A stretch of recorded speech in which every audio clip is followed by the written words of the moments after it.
selamat sore para Smart Parents dan juga teman-teman sobat pendidik sekalian dimanapun Anda berada. Senang sekali saya berjumpa lagi dengan para teman-teman di Friday Dialogue. Kali ini tamu kita yang istimewa adalah Gerald Donovan. Saya bertemu Gerald a long time ago because we were educators and he's been involved in educational in Indonesia as a teacher and leader, and he's been involved in this educational field for 21 years, sudah 21 tahun ya berkecimpung di pendidikan di Indonesia. Dan terakhir-terakhir ini selama 11 tahun beliau menjabat sebagai head of school di beberapa sekolah terkemuka di Indonesia, dan sekarang ini beliau menjabat sebagai head of school atau salah satu leader topnya di NJIS, North Jakarta International School. Oke, kita sama-sama di ANPS sebagai Executive Committee di sana. Nah, pada saat itu kita ngobrolin nih tentang bagaimana sih memanage waktu, bagaimana waktu yang kita semua sama ya, jatah kita, waktu kita sehari 24 jam. Nah, bagaimana mengaturnya? Kalau saya mengamati Pak Gerald Donovan ini sangat-sangat bagus banget time managementnya, sangat balance dan sudah datang. Hi Gerald, how are you today?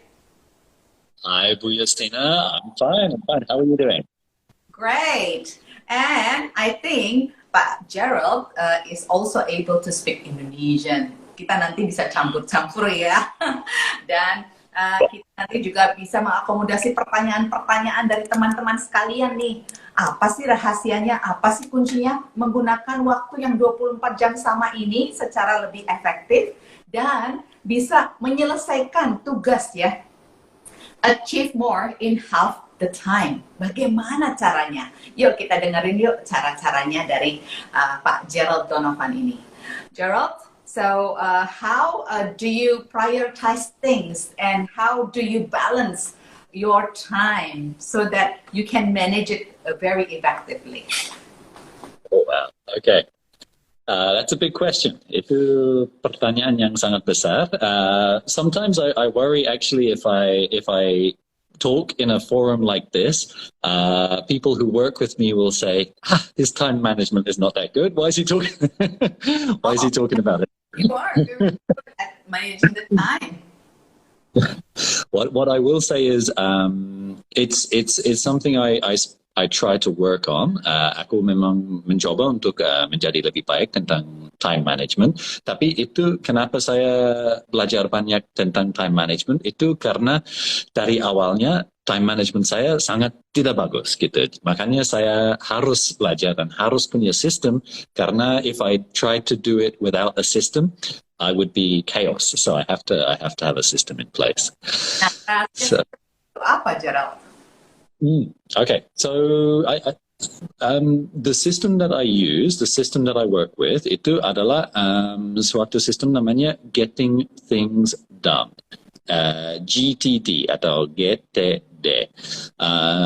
Nah, ini sebenarnya saya mulai sekitar tahun 2011 ya dengan sistem ini. Sebelum menggunakan sistem ini, saya juga sudah pernah coba sistem 7 Habits, pernah coba gunakan Google Calendar, sudah pernah mencoba, pokoknya apa saja saya udah pernah coba, dan tetap aja saya menjadi terlalu banyak pikiran gitu, karena banyak tugas yang belum selesai.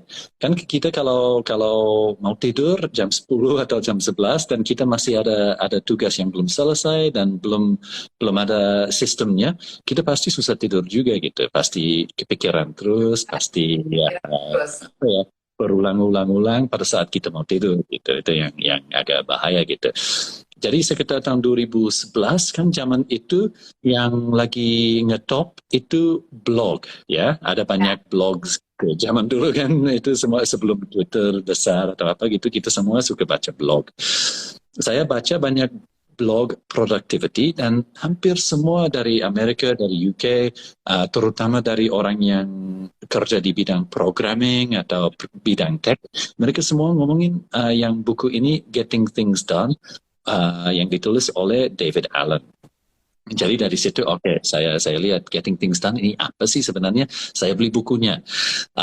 Dan ternyata di dalam buku itu ada sistem yang, gimana ya jelasinnya? Sistem yang sangat cukup sederhana, tapi sistem yang kita bisa percaya.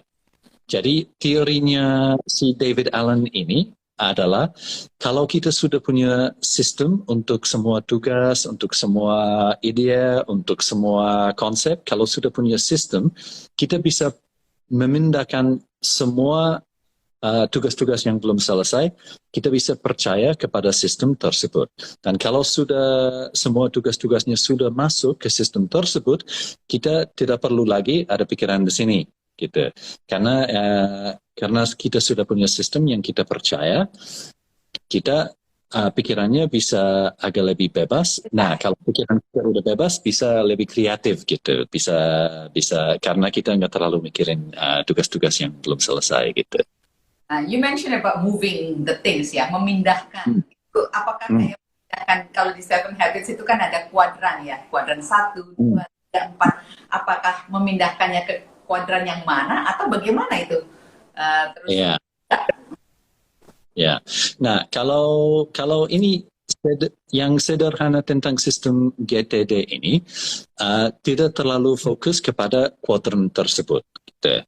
Nggak terlalu fokus. Pokoknya kalau ada tugas, kalau ada sesuatu tugas yang belum selesai, yang masih open gitu, yang dibilang unclosed loop gitu, yang belum jadi bulat, yang belum selesai, masih ada kebuka gitu tugasnya. Pokoknya itu harus masuk ke sistem.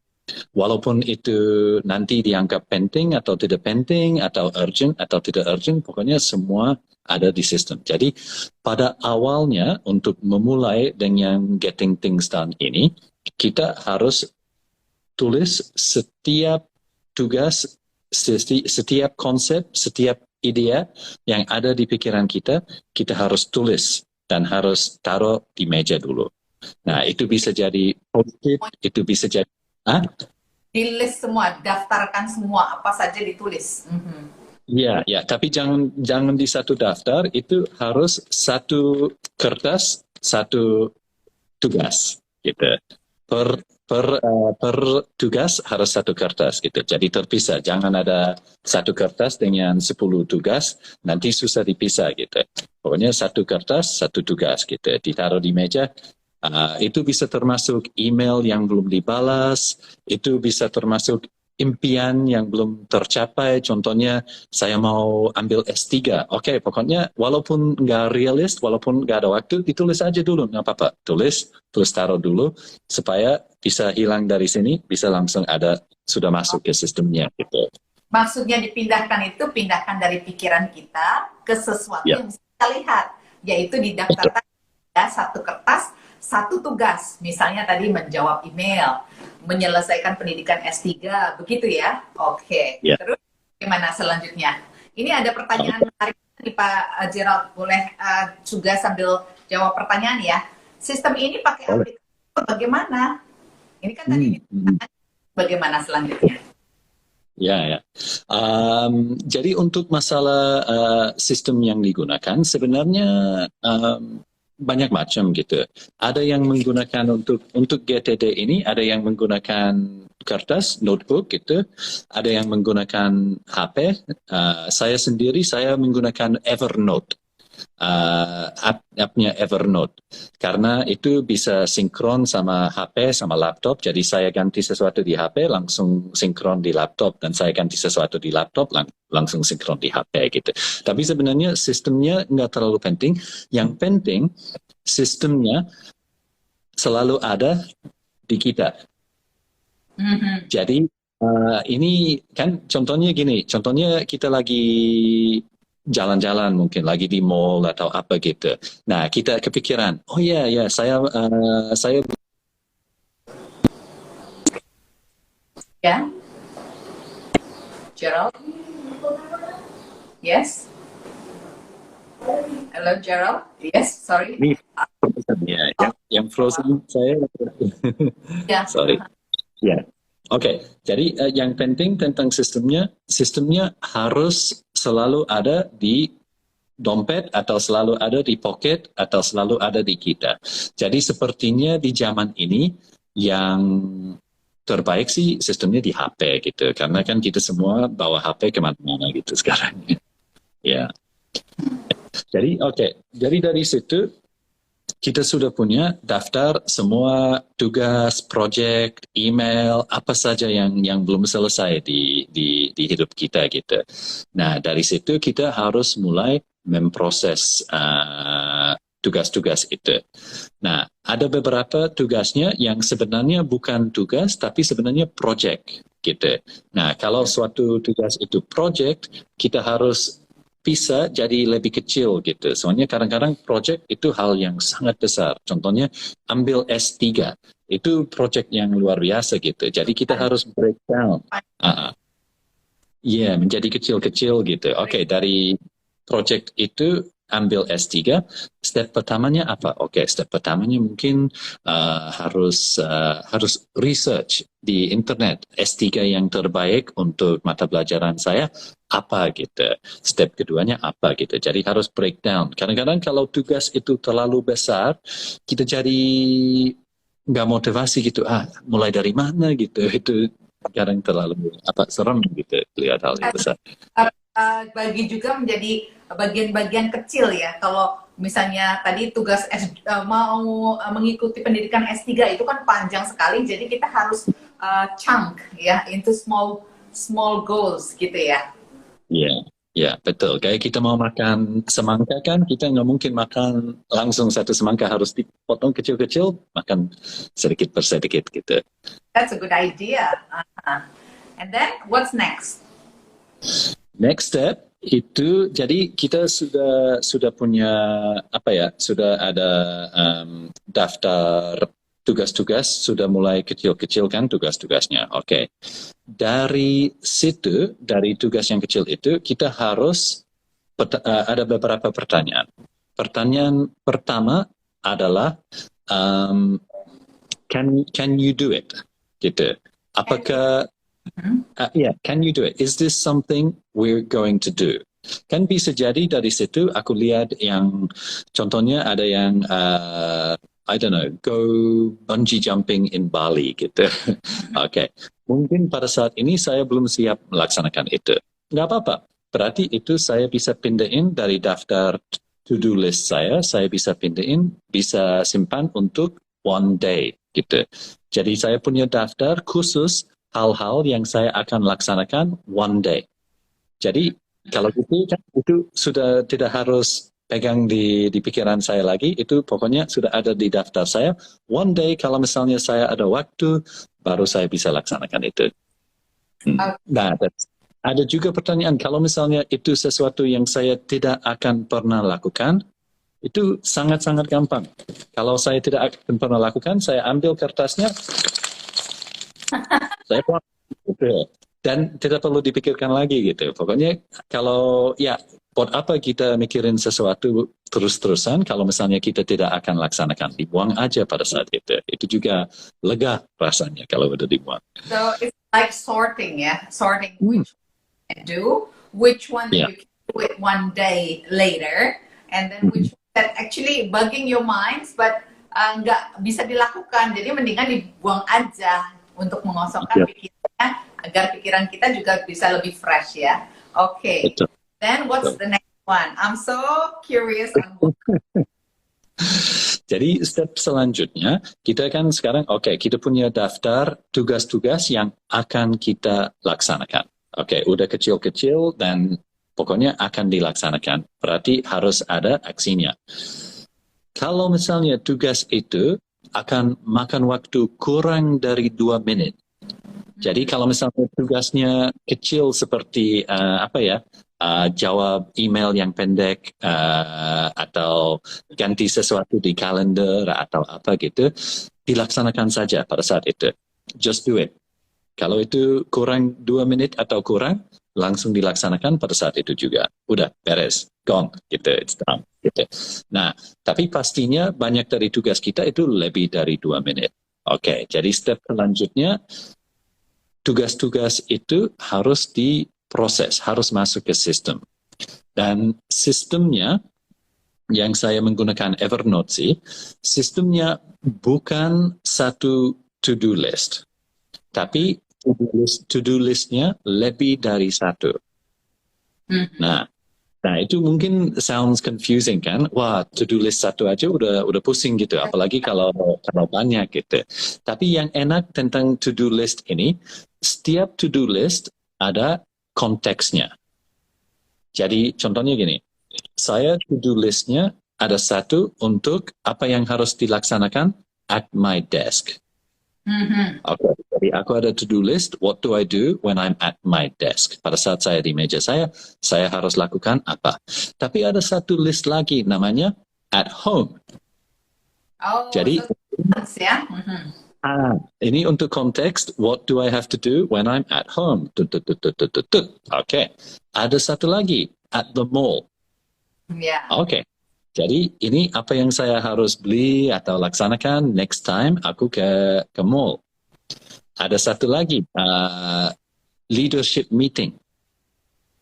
Okay, next time pada saat selanjutnya aku mau lagi siapkan agenda untuk leadership meeting, saya langsung lihat daftar ini sudah ada idea-idea. Jadi list saya sebenarnya untuk hidup saya, kan hidup orang itu beda-beda, tapi untuk saya listnya ada sekitar 20 list. Oh, dipisah-pisahkan menurut konteksnya ya tadi. Kalau saya di rumah, kalau saya di mall, kalau saya lagi mau meeting, itu ya. Yeah. So, okay. Yeah. Nah, enaknya dengan sistem itu, pada saat mungkin saya lagi di mall, atau saya lagi di rumah, atau saya lagi di meeting satu lagi, saya punya idea. Oh ya, next time I'm in the leadership meeting, aku harus tanya ini atau harus laksanakan ini. Saya pada saat itu langsung masukin di daftar tersebut. Jadi saya tidak perlu pikirin lagi, gitu. Sudah bisa clear lagi otak saya. Jadi saya bisa fokus lagi ke meeting. Saya juga sama kalau misalnya saya di rumah, saya lagi mungkin ngomong sama keluarga atau apa gitu. Daripada saya mikirin sesuatu mulu, pada saat saya pikirkan tugas yang harus dilaksanakan, saya langsung masukin di sistem saya bisa lupa lagi. Gitu. Saya bisa bebas lagi karena saya tahu saya pastinya nanti lihat di konteks tersebut gitu. Oke, jadi itu seperti menggunakan tempat-tempat di daftar itu ya, sehingga apa yang ada di pikiran kita nggak akan terlupa, dan kalau kita mau cari ketemunya gampang gitu ya, Gerald. Betul. Jadi ada rutin. Itu daftarnya bisa jadi ada daftar khusus satu orang gitu. Contohnya kan kita mungkin bisa jadi with my boss gitu, ya kan? Jadi di bawah situ ada beberapa hal yang harus dibicarakan next time I'm talking to my boss gitu. Jadi enaknya ya itu bisa off your mind onto your system gitu. Jadi nggak perlu di hold di sini. Kan kita manusia itu sebenarnya hardware-nya sebenarnya susah gitu untuk memanage saking banyak yang harus diingatkan gitu. Pikiran kita ya, oke. Jadi itu bisa juga ditaruh di daftar-daftar tadi, meskipun daftarnya banyak, tapi karena sudah sistemnya, kita bisa temukan apa yang kita pikirkan dengan mudah ya, Gerald ya. Betul. Pada saat diperlukan gitu. Contohnya gini, pastinya Bu Justina pernah mengalami ini juga, ke mall, terus mungkin jalan-jalan di mall atau di supermarket atau di mana gitu, terus pulang. Terus pas pulang pikir, ya seharusnya aku beli itu, aku lupa aku harus beli susu, atau aku lupa aku harus beli apa gitu. Ya, tapi dengan sistem ini kita sudah ada gitu, kita tahu pas kita masuk mall, kita menjadi rutin lihat daftar at the mall gitu. Jadi langsung ketahuan. Pasti juga pernah mengalami kan, ada meeting sama orang gitu. Terus habis meetingnya 30 menit kemudian dipikir, aduh aku lupa, aku tadinya mau ngomongin masalah ini, masalah itu. Ya, Ya kan? exactly. So actually what we do usually we make a kind of to-do list. Tapi to-do listnya itu banyak. Iya, Cuman ya itu setiap hari jadi ganti tapi nggak di-classified ya. Tadi kan di-categorize ya. Kategorinya bisa banyak banget. Yang tadi ya. ya teman-teman sudah dengar ya di rumah, di kantor, di meja, ketemu dengan orang ini. Oh dengan istri nanti ngobrolin apa. That's something that something new that I learned from you. Okay. Yeah, it's Terus powerful. It's powerful. uh, bagaimana kalau misalnya kita sedang memikirkan di meja kita kan harus mengerjakan apa yang kita sudah tulis ya. Kalau kita lagi kerja di meja kita mau melakukan A, B, C, D. Kemudian ada distraction. Itu gimana ya? Ya, apa ya? Enaknya dengan sistem ini, kita tidak menghapuskan dari daftar kecuali sudah selesai. Gitu.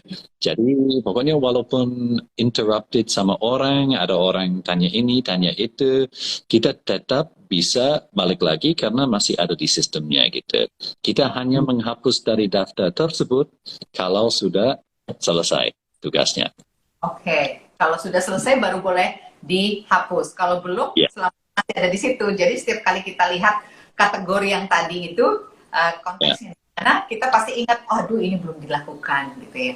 Ini ada betul. komentar dari Bu Nuri, tools yang gampang untuk membuat to-do list dan efektif. Oke. Ya, thank you. Apalagi Pak Gerald, kalau misalnya kita ingin ada yang namanya big rock ya, kan dari semua kategori-kategori itu bagaimana kita menentukan yang paling penting itu prioritasnya yang mana ya? Itu how are you going to prioritize that and how are you going to decide this is my big rock? Hmm, hmm. Ya, itu sih yang prioritization-nya itu sebenarnya yang sedikit lebih rumit kan, karena itu beda untuk setiap orang gitu. Kalau saya lihat dari prioritization, kan kebanyakan kerja saya per hari, ya itu pastinya yang ada di daftar at my desk, ya. Ya. Jadi ada sedikit secara otomatis kan kalau kita punya 7 atau 8 tugas at my desk, rata-rata kita kan secara instinktif kita tahu yang mana yang time sensitive kan. Kita lihat dari sini, oke, dari 7 ini saya baca dulu, satu dulu. Oke, berarti saya laksanakan ini dulu karena meetingnya dalam sejam atau 2 jam gitu. Jadi itu memang terjadi secara otomatis gitu. Yang sedikit lebih rumit dan sedikit lebih susah itu bagaimana untuk mengutamakan proyek-proyek yang harus dilaksanakan sebagai individu atau sebagai satu perusahaan gitu atau satu sekolah gitu. Nah itu memang perlu perlu open-minded discussion sih dan harus juga revert back. Kan ada yang namanya 80-20 rule gitu. Mungkin pernah dengar juga kali ya, 80-20. Ya. Kirimkan lagi nih biar para peserta di sini juga bisa mempelajari tentang 80-20 itu. Kalau teori 80-20 rule itu adalah 80% efektivitas suatu kelompok, satu tim atau satu perusahaan itu muncul dari 20% dari tugasnya. Mm-hmm. Jadi sebenarnya di setiap organization ada tugas-tugas sebenarnya yang high impact gitu dan juga banyak tugas yang low impact gitu. Jadi yang kita perlu sebagai satu leadership team, sebagai satu organization, ya kita harus identify gitu, yang mana high impact, yang mana low impact gitu. Karena memang hampir setiap perusahaan itu banyak time wasting, banyak energy wasting kepada strategi-strategi yang sebenarnya low impact gitu, nggak begitu efek kepada visi dan misinya gitu. Jadi itu yang Ya, tapi itu perlu kebijakan dan perlu leadership yang open minded sih. Ya, open minded. Kalau tadi kan sudah dibuat listnya ya, kemudian ini ada yang pertanyaan, apakah dalam mencatat Pak Gerald hanya mencatat yang tipe-tipe terpikir atau di dalamnya juga ditulis apabila merencanakan sesuatu? Sorry, saya kurang nangkap itu. Sorry. Okay, so when you're noting down all of the things that came up to your mind, then you are only noting down the things that suddenly came up to your mind, or you also write down the long-term plan when you're planning something. Okay. So yeah, when you're producing that list, I guess it partly depends on your position and your job, right? You know, if you're in a leadership position, then kemungkinan besar you're choosing more strategic projects for the organization, right? So if you're doing that, ya memang kalau misalnya dari leadership perspektif, pastinya untuk setahun atau 2 tahun kita akan pilih biasanya sih 4 sampai 5 strategic goal kan untuk organizationnya gitu. Jangan terlalu banyak, jangan terlalu sedikit gitu. Tapi ada ya sekitar 4-5 strategic goal. Jadi pastinya yang kita harus menanyakan pada saat kita menentukan project-project untuk ke depannya, pastinya kita harus menentukan bagaimana proyek ini membantu kita menuju strategic goal kita. Oke, jadi bukan hanya yang tiba-tiba muncul, tapi juga apa yang kan juga kita tulis ya. Oke, and think how are you going to balance your private and work life? Like for example, how do you also make your time for doing a kind of self for your welfare. Jadi bagaimana kita juga merefresh energi kita. Itu bagaimana pengaturannya? Ya. Nah ini yang sangat menarik sebenarnya. Ada research yang membuktikan bahwa kerja lebih dari 50 jam per minggu itu membuat efektivitas turun. Jadi melebihi kira-kira ya kalau misalnya kerjanya Senin sampai Jumat gitu, melebihi 10 jam kerja per hari, itu efektivitasnya kita sebenarnya sudah mulai turun. Kalau sampai kita kerja 55 jam per minggu, itu justru menjadi drop off gitu. Setiap jam yang dikerjakan di atas 55 jam per minggu, itu sebenarnya working against you gitu. Kenapa itu? Ya itu karena manusia perlu waktu istirahat. Kita perlu waktu untuk membersihkan pikiran kita, untuk recharging gitu. Dan kalau misalnya terlalu jam kerja, justru kualitas kerjanya turun. Kalau kualitas kerjanya turun, kita malah banyak waktu untuk perbaiki kerja yang kurang bagus kan. Itu yang kurang efektif. Jadi saran saya sih ya saya sendiri mencoba untuk tidak melebihi 55 jam per minggu. Kadang pun cuma 50 kalau bisa. Dan ya waktu lainnya memang untuk untuk olahraga setiap hari pastinya. Meditasi, saya juga menggunakan mindful meditations setiap pagi sebelum berangkat sekolah. Kalau misalnya pada satu saat saya di kantor pun dan merasa lagi kan kita kalau terlalu banyak tugas, terlalu banyak orang ngomong sama kita udah mulai pikirannya sudah mulai tidak jelas, sudah mulai tidak efektif gitu. Saya juga suka jalan kaki ke atas mencari tempat sunyi dan meditasi juga gitu selama 5-10 menit gitu, terus bisa balik lagi ke meja dengan pikiran yang fresh lagi gitu.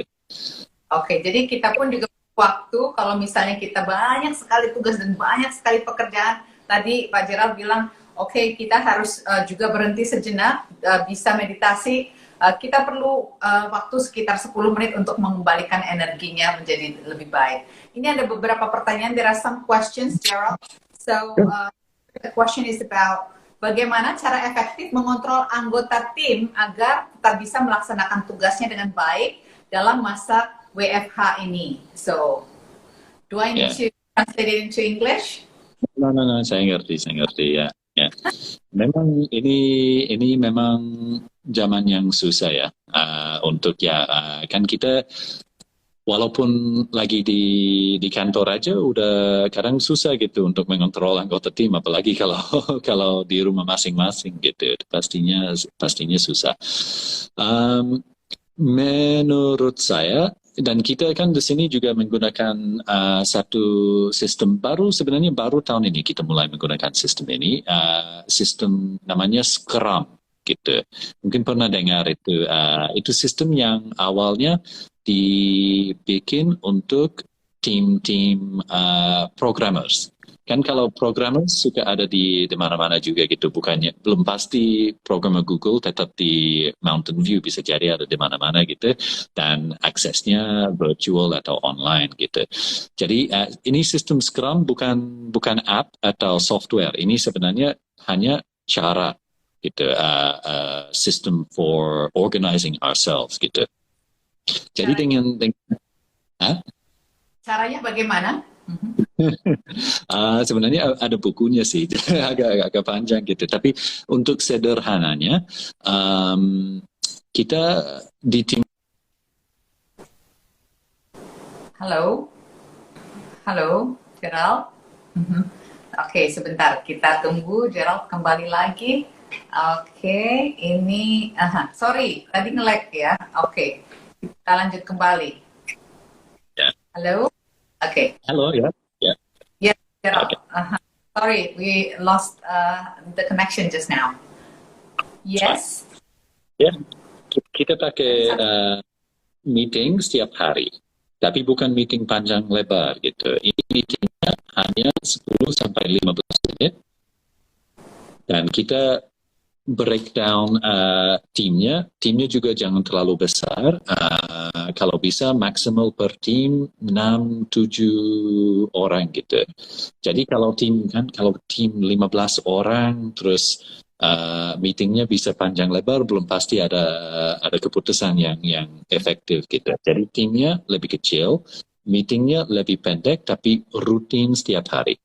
Dan di meeting tersebut setiap orang di meeting harus jawab 3 pertanyaan. Yang pertama, apa yang kamu lakukan? Apa yang bahasa Indonesianya gimana ya? Apa saja yang kamu laksanakan sejak meeting terakhir? So, what have you finished or done since the last meeting? Okay. Yeah. What have you finished or done since the last meeting? What will you finish or do before the next meeting? And what are the impediments that you're facing? What's stopping you? What's the roadblock? What's the problem you're facing? Itu 3 pertanyaannya. Setiap orang di tim tersebut harus jawab 3 pertanyaan itu setiap hari. Nah, dari situ setiap anggota dari timnya tahu pada saat meeting tersebut, mungkin jam 8 pagi sampai jam 8.15 itu udah cukup. Mereka tahu pastinya saya harus siap untuk menjawab pertanyaan-pertanyaan tersebut. Jadi tidak ada full transparency. There's full transparency for every member of the team. Every member of the team is trusted as a professional. And every professional should be able to explain what they've done since yesterday. That's a great idea. Jadi ada 3 pertanyaan ya di sistem yang tadi itu untuk sebelum meeting itu sudah ada 3 pertanyaan yang ditanyakan tadi ya, apa yang sudah dilakukan pada saat meeting itu berlangsung, kemudian apa yang sudah harus selesai sebelum meeting berikutnya, lalu apa saja kesulitannya untuk melakukan tugasnya tadi. Halo Richard, how are you? Ini ada Richard, ada Prinkarini, Ada Pak Yogi, Pak Mahen, Pak Reno. Oke, hi Bu Rora. Alright, please give us questions if you want to know more about how to manage your time better. Oke, silakan Pak Gerald, dilanjutkan lagi. Oke, tentang sistem Scrum ya. Ya. Oke. So, ada juga. Nah, jadi kita untuk setiap meeting itu kita ada yang namanya Kanban. Pernah dengar Kanban nggak? Baru sekali ini, Oke. Kalau Kanban itu Aku bisa kasih contohnya sih. Ada juga di sini gitu. Ini belum selesai tapi ini ya kayak gini. Oke. Jadi ada 3 kolom. Yang pertama itu sesuatu yang belum dimulai. Yang di tengah itu sesuatu yang sedang in proses. Yang di kanan itu yang sudah selesai, tugas yang sudah selesai. Oke, jadi ada 3 ya. Pertama apa yang akan dilakukan, yang tengah itu apa yang sedang diproses dilakukan, yang terakhir itu apa yang sudah dilakukan. Yang sudah beres, sudah selesai. Ya. Jadi setiap tim punya Kanban seperti itu. Jadi pada saat kita meeting pagi-pagi, kan kita rutin Scrum meeting setiap pagi. Kita ada juga sense of achievement gitu. Soalnya kalau orang bilang, oh ya, aku dari kemarin sudah selesai ini.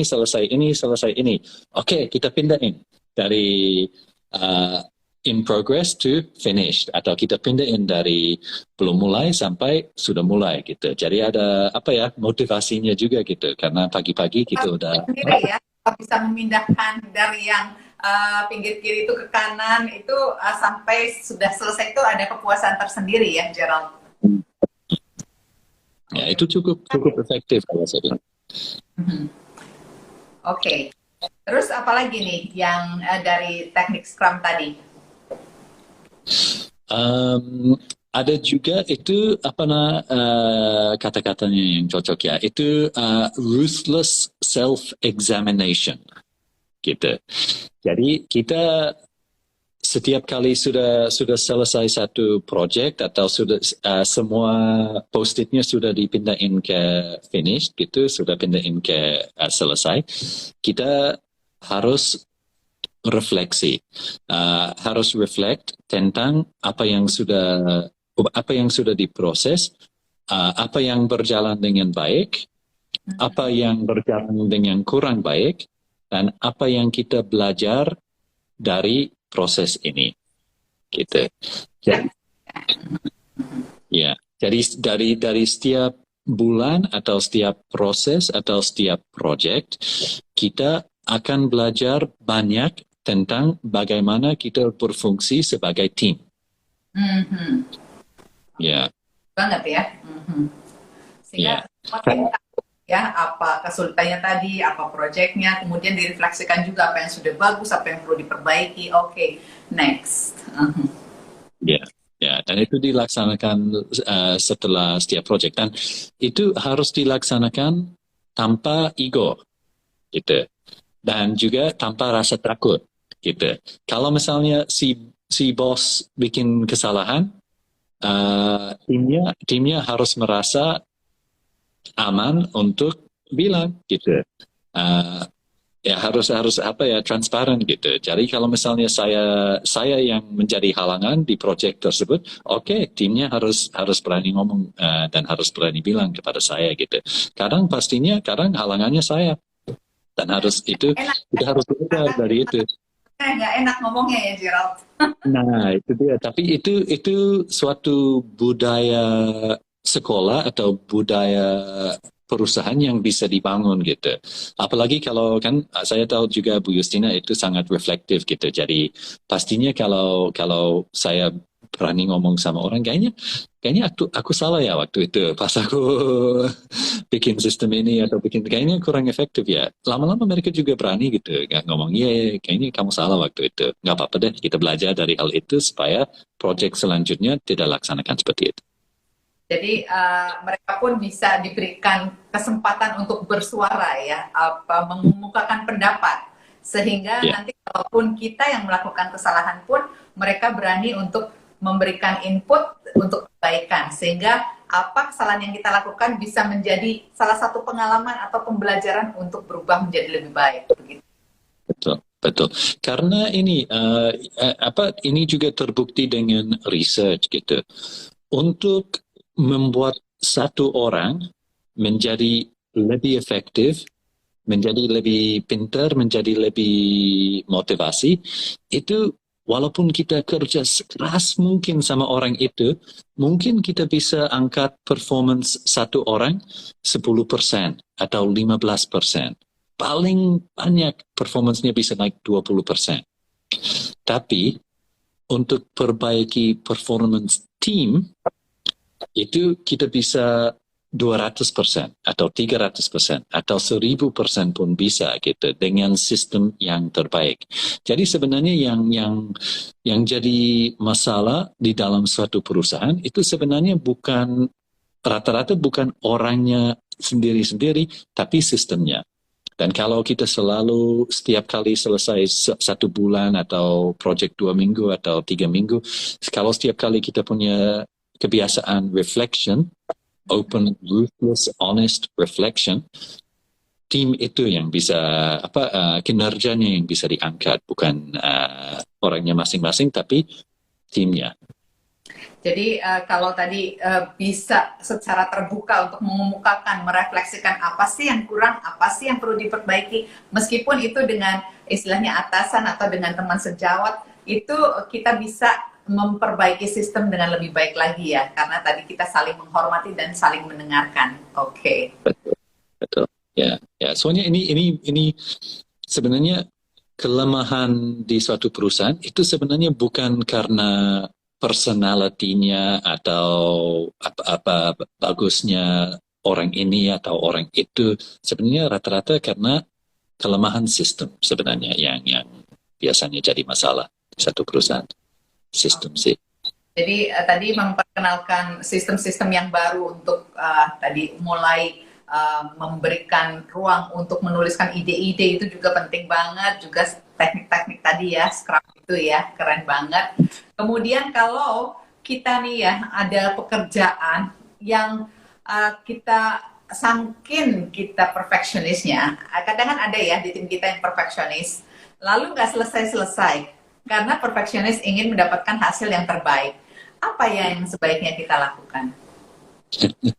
Ya, ya.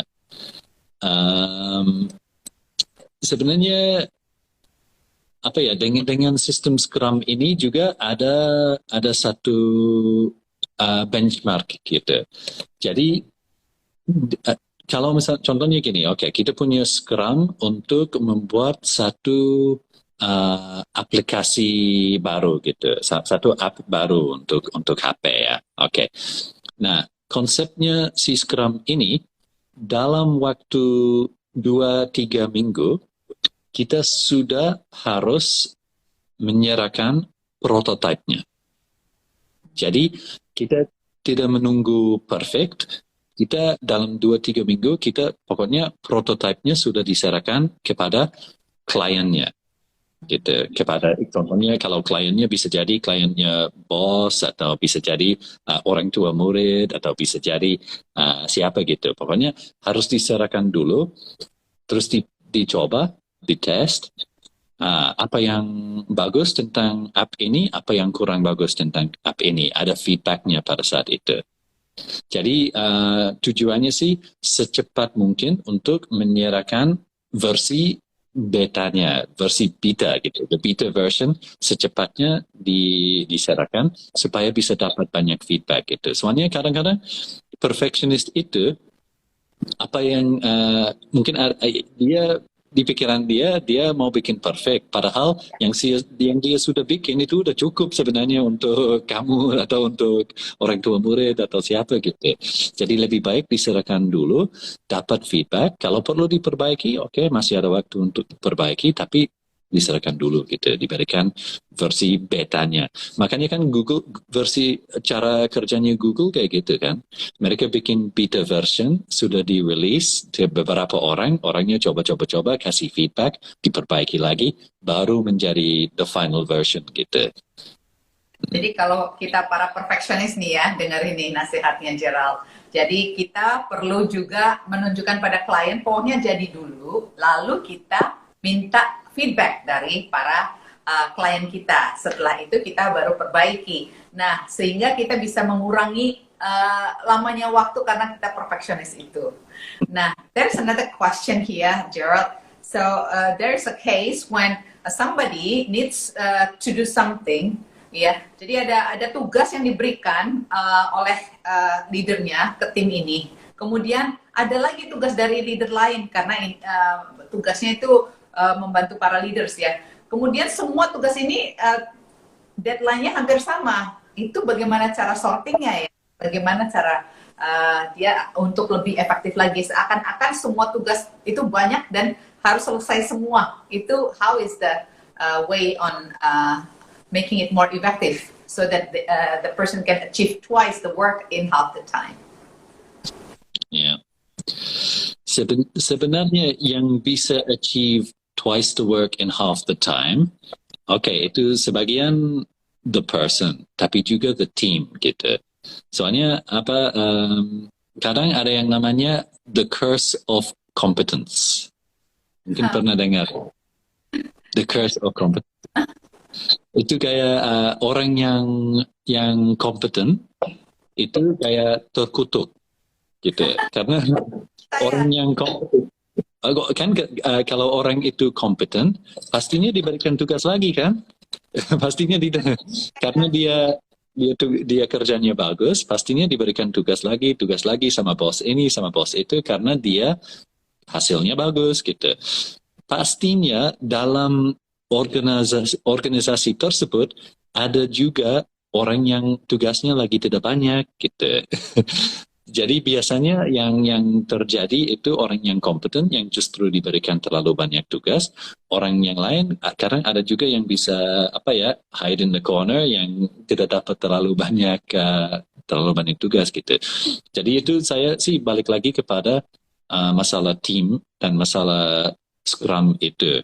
Karena dengan transparansi itu kita bisa lihat, dan setiap kali pagi-pagi dibicarakan kan di tim tersebut gitu. Jadi kalau misalnya saya lagi overwhelmed, saya ada tugas A dari bos A, saya ada tugas B dari bos B, saya bisa ngomong pada saat morning meeting itu, oke, saya sudah diberikan task A sama task B, saya tidak bisa selesaikan dua-duanya sebelum hari besok. Ada yang lain di tim kita yang bisa pick it up or not gitu, atau apakah bisa ditunda salah satunya gitu. Nah itu sama aja dengan transparansi, karena bos yang dua itu, kalau misalnya bos dua itu ada di grup Scrum itu juga, mereka bisa lihat dengan transparan kalau mereka sudah memberikan terlalu banyak tugas kepada satu orang, jadi bisa di reassign gitu supaya nggak terlalu banyak. Great ya. So kita semua itu harus dalam satu tim Scrum ya, jadi bisa melihat ini terlalu banyak tugas yang untuk si A atau si B, atau kita bisa membaginya ke tim yang lain, begitu ya Gerald? That's interesting. Nah, kalau misalnya ada lagi nih pertanyaan, ini Ibu Prinkar ini mention, it's so relate with me. Saya perfeksionis sekali sehingga my first version of work harus sesempurna mungkin untuk meminimalis iterasi feedback. Okay, yeah, I think there are a lot of people like that, me too. Okay, what are the main things actually that we should do to be able to manage our time better? Yeah, I would say applying the getting things done system. Definitely, I would say the very first thing is to read the book, get GTD, getting things done. I would, because yeah, reading a book like Getting Things Done and reading a book like Scrum, it comes back to the idea of sharpening the saw or sharpening the axe. Mungkin yang pernah baca Seven Habits udah tahu ini juga kan, sharpening the axe. Dari quote-nya dari Benjamin Franklin kalau nggak salah. Kalau saya ada 8 jam untuk potong pohon, saya akan ambil 6 jam dulu untuk sharpening, apa ya bahasa Indonesia? Mengasah gergajinya. Aha. Ya, saya akan ambil 6 jam dulu untuk ya, itu, baru saya akan potong untuk 2 jam gitu. Nah, ini kita manusia juga gitu. Kita invest dulu waktunya untuk belajar tentang sistem yang akan membuat kerja kita lebih cepat, untuk mengajar tim-tim kita dengan sistem yang akan membuat tugas kita lebih cepat, baru kita akan dapat hasilnya. Jadi kalau mau twice the work in half the time, investasi waktu untuk sharpening the saw, basically. Okay, that's the most important thing ya. Investment of the time to sharpen the saw. Jadi kita harus punya waktu juga untuk mengasah gergaji kita, ya. Seperti baca buku itu juga salah satu mengasah gergaji. Dan ingat-ingat judulnya itu mirip dengan namanya Gerald Donovan ya, GTD.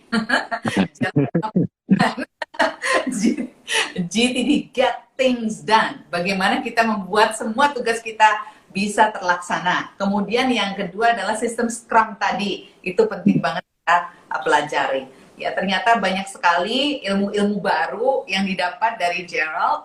Barangkali ada dari peserta yang ingin bertanya. Saya masih punya waktu sekitar 8 menit lagi, 2 menit lagi. Oke.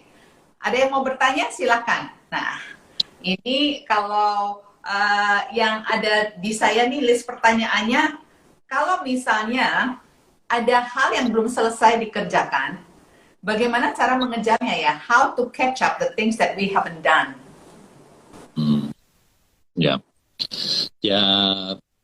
itu sih balik lagi ke sistem GTD gitu. Jadi solusinya bukan untuk tambah waktunya gitu. Jadi itu saran saya sih jangan sampai kerja 10 jam di hari Sabtu atau 10 jam di hari Minggu hanya supaya bisa catch up gitu dengan tugasnya. Sebenarnya tujuannya sih work smarter bukan work harder kalau bisa. Jadi ya pastinya pada awalnya kita sudah ada daftar yang to-do list yang mulai di meja gitu. Pastinya dari situ kita bisa lihat yang mana bisa dilaksanakan dalam 2 menit, yang mana harus masuk ke daftar at my desk, yang mana harus masuk ke daftar ini, yang mana bisa di-delegate juga ke orang lain gitu. Itu bisa lihat dari situ. Jadi sebenarnya ya you organize it, you allocate it, and you do it. Those are the only 3 things you can do really with your tasks: organize, allocate, and do. Okay, AOD ya, AOD. Allocate, organize, allocate, and do. Okay, ini yang Pak tadi disebutkan bahwa kegagalan itu lebih karena kesalahan sistem, bukan karena mutu individunya. Apakah sistem yang dimaksud itu termasuk company culture? Ya. Memang menggunakan sistem seperti ini, especially with the reflection, itu harus dijadikan company culture gitu. Dan kita yang harus merubah company culture kalau belum ada yang transparent, accountable, reflective kayak gitu, kalau belum ada, kita yang harus bikin gitu. Dan sebenarnya bikin company culture itu bukan hanya atasan yang bisa laksanakan itu. You can lead your boss, actually. Gitu. Kalau kita punya ide yang bagus, kalau kita punya konsep yang bagus, kita bisa juga lead our boss gitu, membawa atasan kita dengan sistem yang lebih baik, dengan logika yang akan efektif. Pokoknya kita bisa menunjukkan kepada atasan kita supaya mereka juga menjadi termotivasi untuk merubah company culture-nya gitu. Tapi memang company culture itu bukan hanya sesuatu yang terjadi, itu sesuatu yang kita bisa membentuk, yang kita bisa merubah gitu. Okay, thank you very much, Gerald. So this is very interesting. Ada beberapa hal baru yang kita harus ingat ya tadi. Ingat-ingat bukunya GTD, Get Things Done dan Scrum, and also tadi ya organize dulu semua yang ada di pikiran kita, semua tugas-tugasnya. Lalu allocate the time for doing that and do it. Okay. So thank you very much, Gerald, for your time. And I think we have a lot of insights and a lot of meaningful things that we can also implement. Jadi ingat-ingat, bukan hanya dipelajari saja, tapi do it. Okay, thank you para peserta yang sudah ikutan. Terima kasih Gerald untuk waktunya, dan kita ketemu lagi di bulan depan di Friday Dialogue yang lain. Thank you, Gerald. Thank you so much. It's been a pleasure. Take care. Thank you. Take care.